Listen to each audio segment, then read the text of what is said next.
Allah subhanahu va taolo Qur'oni Karimda siz va biz mu'min musulmonlarga ya ayyuhallazina amanu ey iymon keltirgan bandalarim atii'ulloh va atii'ur rasul va ulil amri minkum sizlar Allohga va rasuliga va o'zingizdan bo'lgan ish egalariga ya'ni boshliqlaringizga peshvolaringizga itoat qiling deb marhamat qiladi.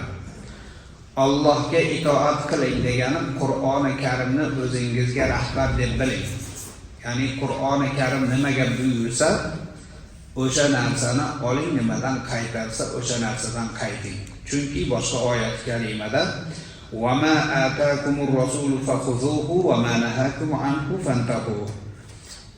Payg'ambar sizlarga nimani olib kelsa Qur'oni Karimdan ana o'sha narsani oling va nimadan qaytarsa o'sha narsadan qayting deb buyurgan. Ya'ni Allohga itoat qilishlikdan murod Qur'oni Karimni o'zi uchun dasturul amal deb bilmoqlik. Va rasul va payg'ambarimiz sollallohu alayhi va sallamga itoat qiling. Ya'ni Rasululloh sollallohu alayhi va sallamning sunnatlariga ittibo qiling, ergashing. Va ulil amri minkum va o'zingizdan bo'lgan boshchilarga itoat qiling degani ana shu Allohning oyatlari va rasulining sunnatini yaxshi bilgan imomlar, ahli ilmlar, olim ulamolarga itoat qiling. Chunki sizlar to'g'ridan to'g'ri Qur'oni Karimni o'qib tushunishlikka va hadislardan to'g'ridan to'g'ri hukm olishlikka qodirmisiz. Uni chuqur o'rgangan olimlar, mujtahidlar sizlarga ko'rsatib beradi degan ma'noda va ulil amri minkum va o'zingizdan bo'lgan yo'l boshchilariga itoat qiling deb Alloh subhanahu va taolo marhamat qiladi.